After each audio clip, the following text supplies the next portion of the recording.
quedamos en el bloque anterior en que toda la cadena de declaraciones de guerra se produce, ¿dónde? Después del ultimátum de Austria a Serbia por el atentado al archiduque Francisco Fernando, Serbia le declara, Austria a Hungría le declara la guerra a Serbia. Serbia es apoyada por Rusia, miembro de la Triple Entente, sí, con Francia e Inglaterra. Sí. Rusia, como protector declarado de los pueblos eslavos y aliado de Serbia, moviliza. Sí. El Kaiser alemán le pide, hace una instancia a último momento para que evite la movilización, porque eso obligaría a una declaración de guerra, porque era la movilización de los ejércitos. El zar sigue adelante, entonces Alemania... No, pero primero intenta desmovilizar. Y ahí recibe la presión primero suspende y en efecto, y después, como vos decías, por el ala belicista de Sazonov y el jefe de Estado Mayor, incluso creo que fue prácticamente amenazado el zar de que no se de marcha atrás porque lo podían derrocar incluso. ¿No? Ahora, al declarar la guerra Alemania a Rusia, Francia, que esperaba la oportunidad revanchista, declara la guerra a Alemania. En su alianza con Rusia. En su alianza con Rusia. Los ingleses están expectantes. Había algunos pacifistas importantes, como Wells. Exactamente. Creo que hasta Chesterton era... No, Chesterton sí, seguro. No, sí, Chesterton sí, también. Sí. Pero estaba, sobre todo, el almirantazgo, con Churchill, que era el Lord del almirantazgo, Fisher, el inventor del velocidad coraza, ¿no? O sea, los cruceros de batalla. Ah, sí. Claro, más veloces y armados como un acorazado, pero sin coraza. Así le fue en la batalla de Jutlandia, que después hablaremos. Eran belicistas porque el arma importante era la marina. Ellos querían mantener el predominio mundial. Entonces, había una cláusula de defensa de Bélgica. Todos sabían que para atacar a Francia había un plan, lo conocían todos, el plan Schlieffen, que era avanzar por Bélgica y golpear a Francia desde el norte. Exacto. Bueno, se decía que un tratado en defensa de Bélgica era un papel, nada más, un papel firmado. Sí, claro. Porque la posición geográfica de Bélgica indica a todas luces que es imposible que llegue la guerra europea. Además, el mismo Estado belga fue un Estado tapón generado por ahí intervino Lord Ponsonby, el mismo que generó Uruguay. Sí. Entonces era cantado que había que avanzar por allí. Ahora, hay un dato, no sé si está aquí en Ferguson, libro se lee en otros, que el Kaiser pide una desmovilización y el Estado Mayor, Moltke, Falkenhayn, etcétera, dice: señor, el ejército ya está avanzando. No olvidemos que en esa época no es una cosa instantánea movilizar y desmovilizar. Una vez movilizados semejantes fuerzas combatientes, no se las puede decir de un día para el otro, no vayan. Y ya no, porque hay una cosa inercial, ¿no? En esas movilizaciones está lo inercial. Se veía de que porque, primero, se había instaurado en Alemania en primer término, pero después todos los países lo hicieron, el sistema militar obligatorio. Sí. Y una frase que no se refería propiamente al estallido de la guerra, pero sí al cambio de planes que hubo después del plan Schlieffen, donde se atribuye que joven el Moltke, el joven Moltke, o sea, que era sobrino del general de la guerra franco-prusiana de 1870, le dice al Kaiser, a su majestad, o como le dijera, dice, dar marcha atrás a esta movilización implica que yo tengo que frenar 11.000 trenes con hombres y material de guerra. Exacto. Claro, porque Alemania tenía el problema del frente de la guerra de dos frentes, y la lógica del plan Schlieffen era no solamente el aspecto porque táctico... Porque hay que hablar de eso. El mariscal conde von Schlieffen hizo un plan en el cual Alemania tenía que si tenía una guerra total, Claro. tenía que liquidar un frente para luego actuar sobre Claro, el otro. la- Esa era la clave de bóveda del plan Claro, Schlieffen. Es eso. exacto, la clave estratégica del plan Schlieffen era que había que producir una rápida derrota de Francia Para Sí. después volverse para al este. concentrar todas sus fuerzas en el este.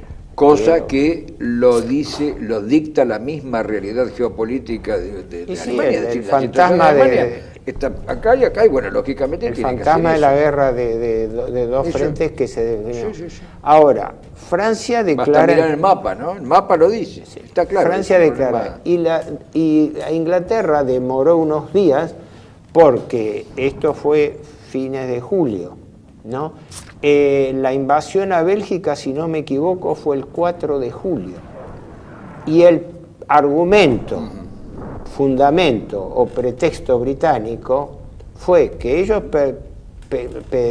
esperaban permanecer neutrales, pero que la violación de la neutralidad belga por Alemania los comprometía a tener que intervenir en la guerra. Es decir, Está la famosa consideración inglesa, Amberes es una pistola apuntada a Londres. Exactamente. sí. Yo no lo veo a mi hijo políticamente, muy Sí, sincero. sí.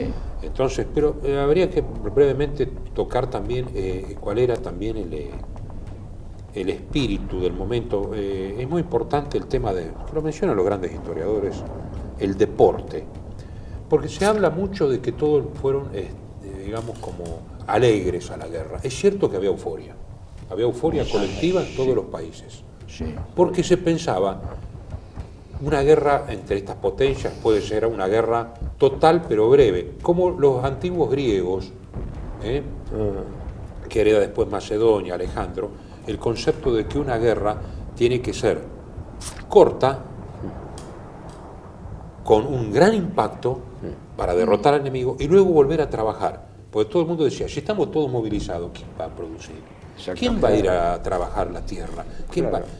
Y claro, lo sobrellevó totalmente la técnica. Las mujeres fueron movilizadas después, es decir, fue una cosa, no pensaron que iban a la guerra, a semejante guerra. Claro, nadie pensó en... Pero fueron con espíritu deportivo.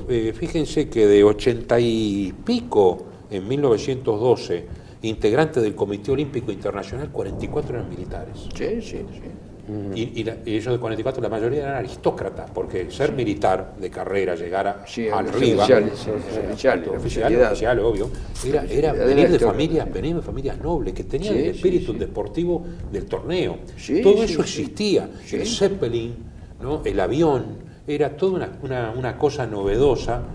Marinetti cantando la muerte por telégrafo, es decir, fueron todos eufóricos y de repente se encuentran con la tristísima realidad cuando Drieux La Rochelle, en la comédie de Charleroi, que fue la primera maniobra francesa en Charleroi, dice, los vi desde arriba, que llega Sargento, creo que Sargento. los ve, dice, veo a mis franceses atacar con los pantalones rojos y la casaca azul, por el honor de Francia. O sea, tenía el mismo uniforme de 1870. Liederhard dice que cuando cambian de uniforme en 3 meses, dice, le costó unas 100.000 bajas, dice, solamente en la identificación del color. Dice, mientras yo veía una masa gris, por el Feldgrau, ¿no? El uniforme alemán, dice, desde el otro lado, dice, por eso era como una comedia, era un paso de danza, ir hacia adelante, volver como hacia había atrás. sido la guerra del siglo XVII. Había sido pensada en forma heroica, caballeresca, por así decirlo, y de pronta de su y aún con resolución. algún resabio del siglo XVIII, ¿no? Sí, lo dice. De la época del Maréchal de Saxe, del Jomini, etc. Dice, un poco Liederhard eso dice, también. la tropa almidonada del siglo XVIII atacando en su más acendrado formalismo. Pues incluso el ataque, por eso después la guerra de trincheras, que fue espantosa, ¿no? Ahora, esperá, no nos olvidemos de algo fundamental. Todo esto, yo digo, para mí, en términos muy simplones, la Primera Guerra Mundial empezó con el pie izquierdo, por el fracaso del plan Schlieffen. Y es para Alemania, está diciendo. No, por el planteo de la guerra, es decir, justamente esto que estaba comentando Horacio. Sí.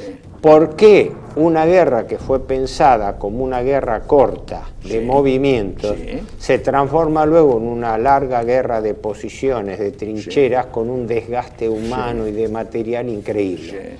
Esto, lo que lo tiene bien tratado eso es este general Espósito, Espósito norteamericano, que escribió fue editado en México como libro, en la historia de la Primera y después de la Segunda Guerra Mundial. Es un general norteamericano que escribió para la Enciclopedia Americana, pero un libro así.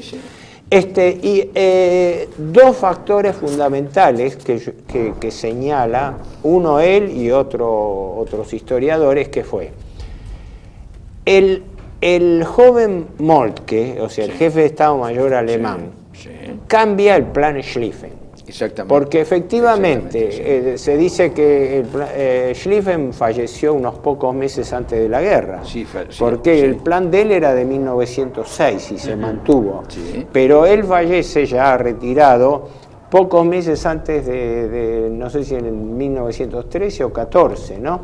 Y dicen que las últimas palabras de él, algunos lo dicen en forma simbólica, fueron: mantened fuerte el ala derecha.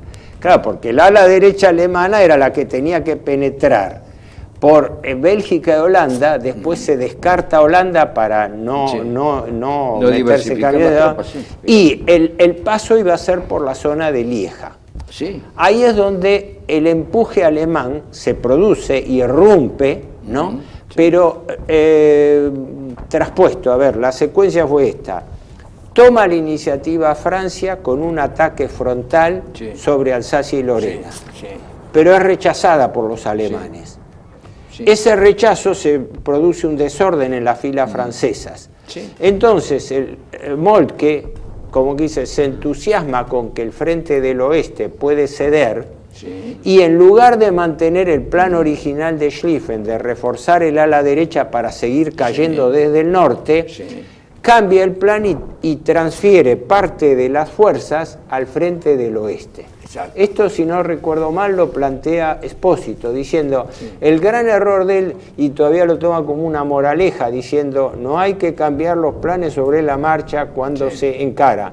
¿Por qué? Porque, como dice, entusiasmado con el hecho de que el frente occidental cedía, ¿no? Bueno, y ahí es donde se produce la movilización francesa, los 1000 taxis que requisan en París. Además, la proximidad del frente les permitía, digamos, un rápido aprovisionamiento. Es claro.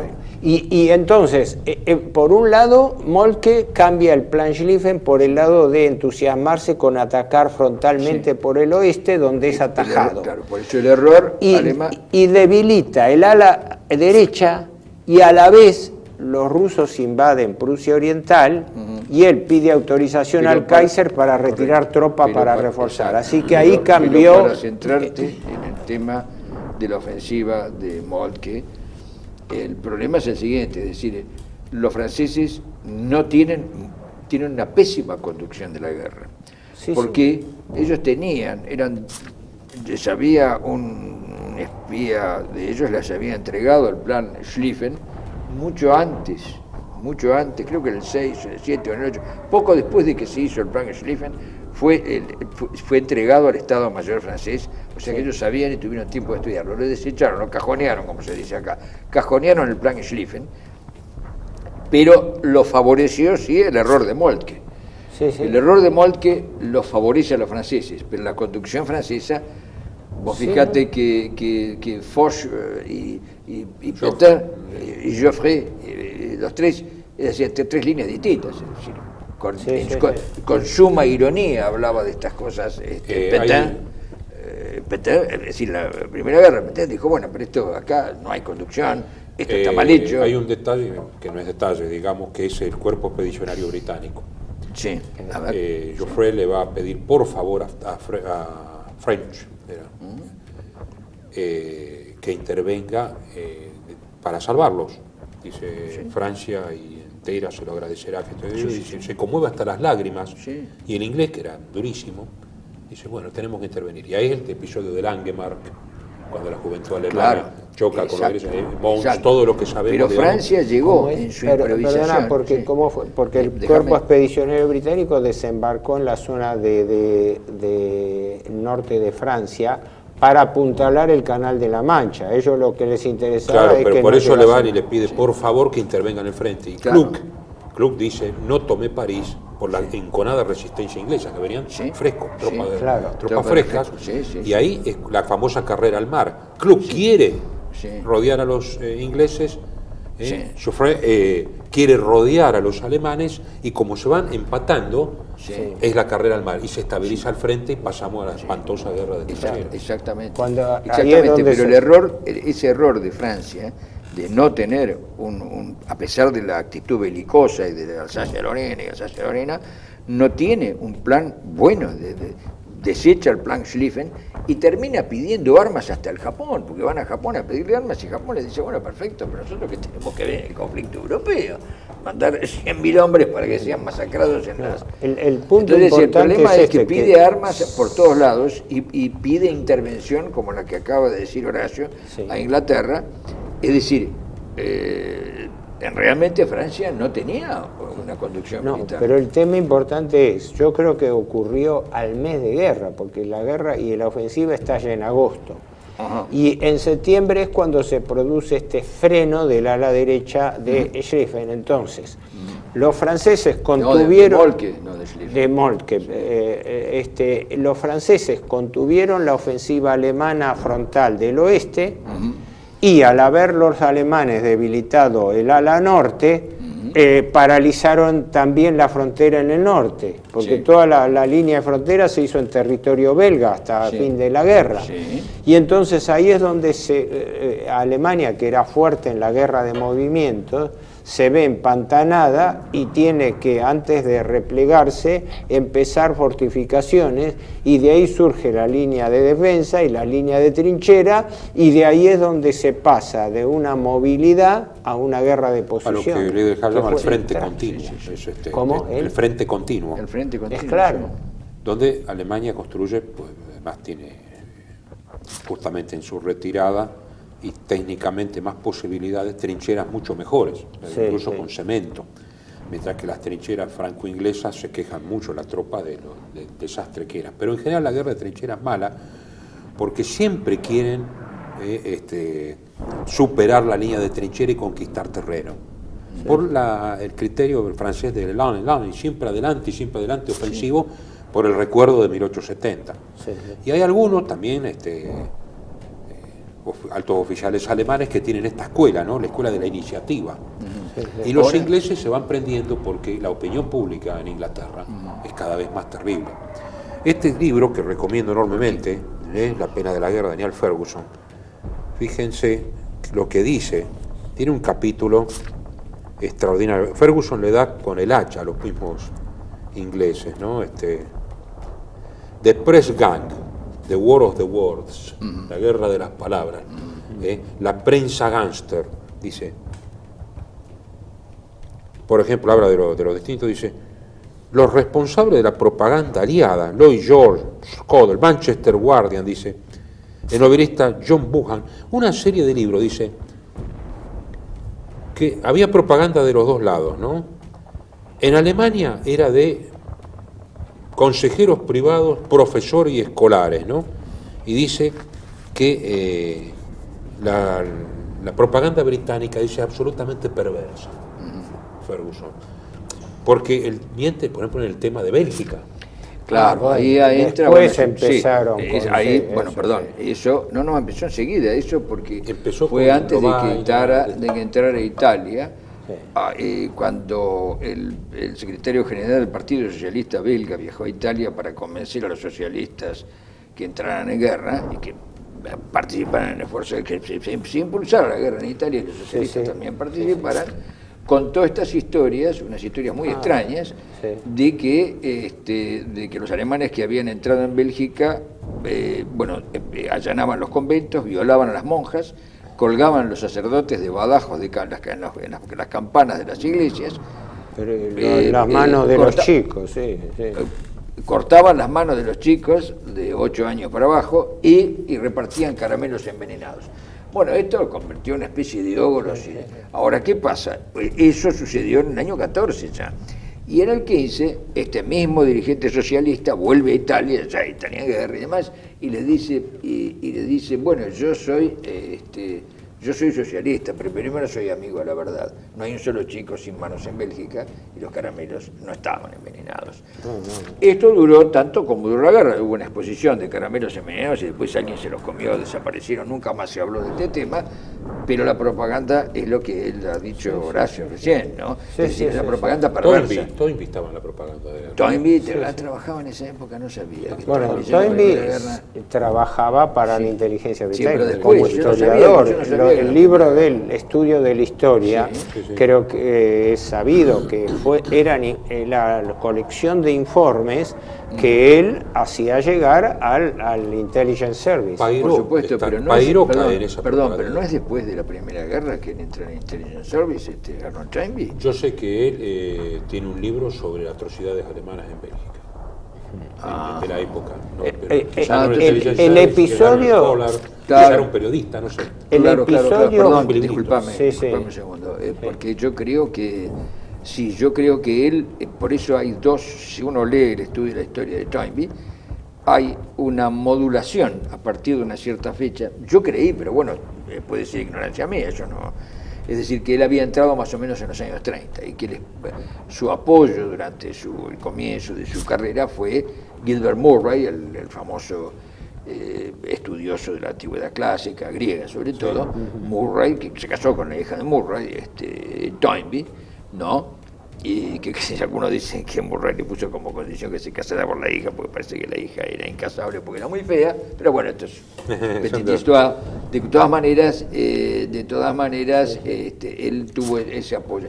No sabía que había este en la libro. Biblioteca Nacional. Sí, pero no pensé que pudiera ser una vinculación tan temprana con los servicios de inteligencia. Pero bien puede serla, ¿no? Es un caso de desconocimiento mío. Yo doy un dato, no sé si es en el libro de Broderick o sobre incendiada Europa de la Segunda Guerra Mundial, pero en el año 1922 o 23, en Inglaterra, tuvieron que reconocer oficialmente que por propaganda de guerra se habían hecho mentiras, sobre todo la famosa mentira de que los alemanes cortaban las manos a los chicos belgas. Hubo episodios belgas, desgraciados, porque hubo civiles belgas, lógicamente muy envenenados por la situación, que se convirtieron en francotiradores, y hubo represalias tremendas. El caso del cónsul argentino en Dinant, y el incendio, por ser línea de frente en ese momento, y parece que dejaron que la cosa avanzara, de la biblioteca de Louvain, pero son episodios de la propia guerra. Pairó se hace eco de eso. Pairó tiene responsable, y es el que trae repite toda la cuestión de atrocidades y del uno, del nuevo Attila, el Kaiser, etcétera, al más fuerte, el nuevo Attila, acá. Y Kinkelin, que es el coronel que después coronel, sí. En ese momento era Von capitán, Kinkelin, capitán, era que estaba con el fue ejército alemán. Dice, no crean estas barbaridades que dice, me da no sé qué. O sea, la nación tuvo... Es interesante porque la Nación lo mandó, el coronel, entonces era mayor, creo. Publicaba las dos cosas la Nación. Sí, señor. Y Kinkelin era el enviado del ejército argentino en el frente, pero estaba en el lado alemán, naturalmente, porque había... Para la Nación mandó, defendieron a la Nación, sí, ¿no? Mandó uno a cada lado y lo mandó a Kinkelin, que después fue en el 30 decán de Uriburu, estaba en Estado Mayor de Uriburu, ¿no? Era para culminar con este dice, por supuesto, dice, era muy superior la propaganda del Entente, dice. Jugó un rol decisivo en la derrota de los poderes centrales. Dice el general Ludendorff, hoy día las palabras son como las batallas. Palabras correctas, batallas ganadas. Palabras incorrectas, batallas perdidas. En las memorias de Hindenburg, vio la propaganda como la llave de la desmoralización final en 1918. Estábamos hipnotizados como un rabbit by a snake, como un conejo por una serpiente, escribe Ludendorff. En los países neutrales estuvimos sujetos prácticamente a una suerte de bloqueo moral. O sea, ¿hasta qué punto, no? Sí. Y dice que eran corporaciones, ¿no? Digamos, el Times sobre todo. Fue donde se empezó y dice, el pueblo alemán fue más que batido en la batalla, fue derrotados en la guerra de palabras. Claro, por eso, porque el nombre del programa también lo dice, de alguna manera, revisar la historia es leerla de nuevo. Y entonces toda persona que tiene interés en un episodio histórico, aunque sea un episodio histórico, lo relee de nuevo, junta los libros o los documentos, lo las que cosas que pasa se es que, refieren, claro, perdón, que se refieren a ese hecho, sí. que se refieren a ese hecho. Y curiosamente es, ya sobre todo y específicamente en la Primera Guerra Mundial, después de la Primera Guerra Mundial, donde aparecen los primeros hombres que cuestionan, ¿no es cierto?, que cuestionan esto, como León de Ponsance en Francia y otros en Inglaterra, en Alemania, pero la misma Inglaterra, ¿no?, que cuestionan esto, que cuestionan la veracidad última en el relato de los hechos, la veracidad Pero última. creo que eso fue reconocido oficialmente, porque creo que en el año 1922 o 23, funcionarios ingleses, supuestamente militares o que estaban asimilados al ejército, leí que habían reconocido oficialmente, porque ¿qué ocurrió? Después de la guerra, esas mentiras no se podían sostener, habían sido mentiras de la propaganda de guerra. Cuando después se restableció el asunto, toda esa imagen terrorífica, sí fue la misma que se armó con respecto a la imagen del Kaiser. A ver, creo que se nos fue el tiempo, ¿no? O no sé si estamos sobre... Bueno, cuando nos No nos han avisado. No, entonces lo entendí mal yo. No, para saber en qué punto de situación estamos. Tenemos que ver el frente oriental. Los rusos, entonces, para apoyar a Francia, invaden la Prusia Oriental. Entonces, ahí hay dos oficiales altos, dos generales, Rennenkamp con un ejército y Samson no era el otro, con otro ejército, y hay un triunfo del ferrocarril, además del mando. En brevísimo tiempo, Alemania puede poner, porque los rusos avanzan y derrotan a la primera línea alemana. Perdona, era lo que yo te decía, lo de Moltke, que Moltke retira fuerzas del oeste y gracias a... puede con el ferrocarril poner inmediatamente en el frente. El problema ruso es siempre el mismo, la tropa es enorme, la cantidad es muy valerosa, es muy básica, pero muy dura, pero le falta artillería. Le falta artillería, las municiones no llegan a tiempo y los alemanes, que tenían una mejor preparación, pierden una infinidad de hombres, se suicida. Samson o Rennenkamp creo que hay prisionero, es una debacle en Tannenberg, los lagos masurianos. Conocida como lagos masurianos. Tannenberg fue en el 14, creo que septiembre, octubre. Los lagos masurianos fue en el 15, algo así. Pero el artífice fue Hindenburg. Hindenburg, y cuyo jefe de Estado Mayor era Ludendorff.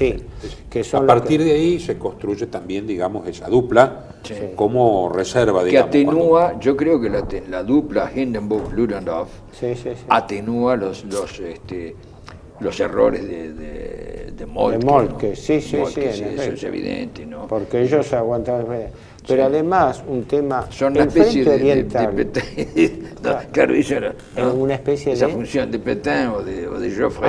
Que la ellos situación suplieron. diluida del Después, Estado Mayor francés. En el curso de la guerra, ellos pasan a ser promovidos a jefes de. Claro, con el fracaso de Falkenhayn, Verdún. Pero hay un tema muy complejo y muy largo, que es lo que pasaba en el frente oriental por la diversificación de frentes.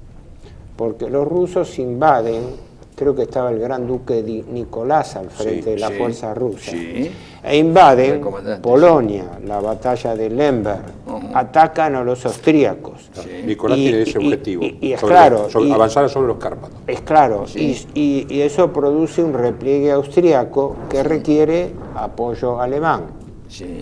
De la misma manera refuerzan a Serbia.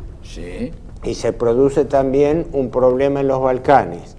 Sí. Y posteriormente iba a entrar el problema con Italia, cuando Italia, que no interviene al comienzo de la guerra, sí lo hace en el 15, y no como aliado de la Triple Alianza, sino como aliado de la Triple Entente, o sea, se le da vuelta a Alemania.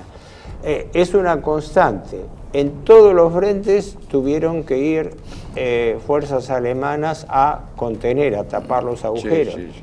Con lo cual significaba que el frente del oeste quedaba lo más trabado posible, porque Alemania no podía iniciar ofensivas en el oeste, porque tenía que estar continuamente distrayendo tropas a los otros frentes. No obstante eso, los aliados necesitaban la intervención de Italia. Por eso los socialistas, que eran primeros opositores a la guerra, también lo era Jean Jaurès en Francia, después cambió, se murió enseguida.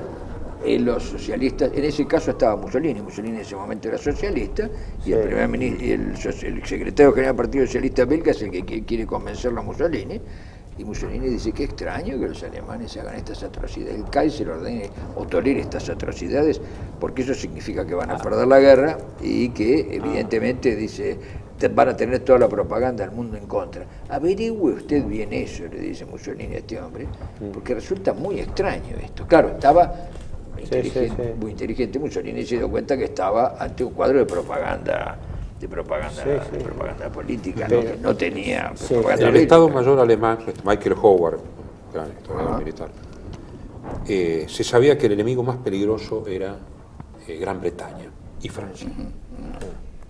Pero la presión austrohúngara, porque los rusos atacaban permanentemente sobre los Cárpatos, hacía que se distrajesen muchas buenas unidades, muchas buenas fuerzas para apoyar a Austria-Hungría. Austria-Hungría a finales del 14 había perdido 1.250.000 hombres, y en marzo del 15 otros 800.000 efectivos más. Es una barbaridad. Muchísimo. Por supuesto, las pérdidas rusas no se saben, pero tienen que haber sido el doble. Ahora, ¿qué tenía que hacer entonces? Hindenburg y Ludendorff, que ya eran, dice, para el público alemán, los grandes héroes de la guerra, los vencedores de Tannenberg. Formidable pareja que no tenía la menor intención de permitir que su campo de operaciones, el frente oriental, quedase reducido a un segundo plano. Entonces le decían: ustedes contengan todo lo que puedan en las trincheras y nosotros liquidamos a Rusia.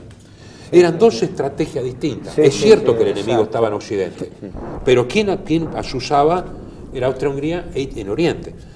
Y ahí entonces es lo que los ingleses planean, sacar al aliado más débil de la coalición y hacer una operación en Dardanelles, amenazando Dardanelles, que es la idea de Churchill. Pero eso era contra Turquía. Contra Turquía, Para claro. amenazar Porque Constantinopla. el frente quedaba continuo en un lugar. En el otro era el vaivén, con grandes pérdidas tanto de Austria-Hungría como de Rusia, y también de Alemania. Entonces dice: los rusos se están agotando porque le falta munición, no tienen la producción acorde al enorme ejército, y por eso pierden mucho. Hay que darle apoyo. Entonces, si liquidamos el ferrocarril Berlín-Bagdad, cortamos la provisión de Turquía a través de Mosul, digamos, del medio otomano, de combustible, que es imprescindible, y a la vez podemos ayudar a Rusia, desde los países ocupados de Irán, etcétera, pasar artillería y municiones para el ejército ruso, porque si colapsa Rusia se viene todo para Occidente. Y mientras en el frente continuo las pérdidas eran monstruosas por unos palmos de terreno, porque era atacar una trinchera a ver si se podía avanzar, atacar la otra, con los minadores poniendo las minas debajo de la trinchera y todo. Como dice Lidl-Hart, la ametralladora es infantería concentrada. A mí me parece brillante, ¿no? Claro que sí. 2 personas, un tirador y un servidor, con 600 disparos por minuto. En esa época, en la Segunda Guerra era el doble. Son 600 fusileros por minuto. Dos personas.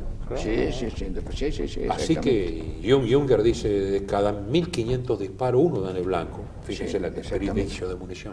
Ahora todos estamos pendientes de si ese disparo nos va a tocar. El problema de la crisis de munición es, evidentemente llega un momento, eso lo tuvo Rusia, y por ejemplo Grecia no puede, cuando se hace creo que Churchill le puso la Constantinople Expeditionary Force, al intento en los Dardanelos, que también fracasó, ¿no? Que fue lo de Galípoli y demás. Sí, después tuvieron que evacuarlo. Sí, pero se produce una invasión a Grecia, una imposición. Grecia no quiere entrar en guerra, pero Grecia se encuentra que no puede ni siquiera, mirá cómo sirve esto para explicar lo de la Argentina, se encuentra con un ejército inerme. Grecia tiene un ejército inerme no para combatir una batalla, un combate con Turquía, pero sí un ejército como para participar, y tiene que tolerar que le desembarquen las tropas, le desembarcan en Salónica, una campaña en Salónica, donde entran las tropas británicas. Pero Salónica ya fue en el 15. No estamos hablando de la retirada, en Galípoli y Salónica. Exacto, cuando entran las tropas alemanas en Salónica, el pueblo recibió con los puños cerrados, enfurecidos. No querían eso, era una invasión lisa y llana. Sí. Lisa y llana. No, el capítulo de Italia que está justamente en ese momento es, recordemos que había una triple alianza, Alemania, Austria, Hungría, Italia, enfrentada contra una triple entente, Inglaterra, Francia y Rusia. Sí.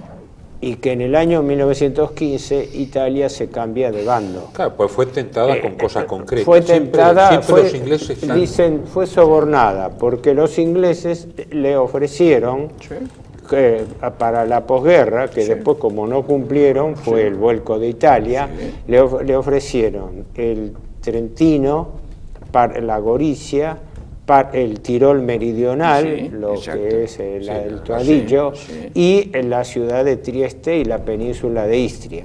Entonces, frente a esas reivindicaciones históricas, Italia encaró un ataque, pero un ataque que fue rechazado por los austríacos en el 15, ¿no? Y que luego fue retomado 2 años más tarde por Cadorna. Terrible, ¿no? Por el Carso, los Dolomitas, es pura roca, ¿no? Sí, el frente fue terrible, pero lo mismo le sucede, claro, ese juego inglés es muy curioso, lo mismo les propuso a los turcos le aseguró que ellos iban a impedir que los rusos se quedaran con Constantinopla, y a los rusos le dijeron que lo que le habían dicho a los turcos era para que los turcos o entraran en coalición con ellos contra Alemania, y rompieran la alianza con Alemania, la alianza económica que tenían además con Alemania, o por el contrario, se mantuvieran neutrales. Esa fue la intención, a eso le dijeron los rusos, pero los turcos le aseguraron que los rusos a Constantinopla no iban a entrar. Por eso mandaron la Constantinopla. El Imperio Británico siempre ha sido muy generoso con los territorios ajenos. Eso pasó en la Segunda Guerra también, ¿no? Después lo vamos a ver cuando veamos los tratados, y aparece el escándalo de los tratados secretos que aparecieron después de la guerra. La expedición Galípoli... Hay una cosa muy curiosa, que es el ofrecimiento que hacen.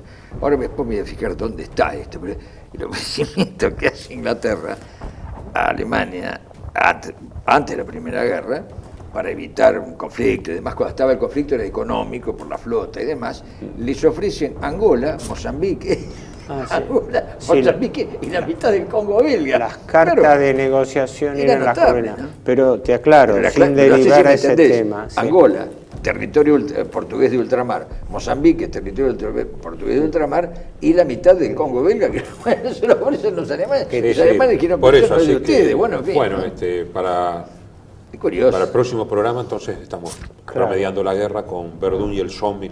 Hemos tratado de barrer, el propósito no es barrer históricamente toda la guerra, pero hemos tratado de barrer en este programa cómo es el detonante de la guerra, cómo se da el planteo inicial y cómo se produce este cambio de planes inmediatos. Y la primera etapa de la guerra. Claro, bueno, continuamos entonces. Continuamos con la secuencia de ese 15. Muy bien, muchas gracias.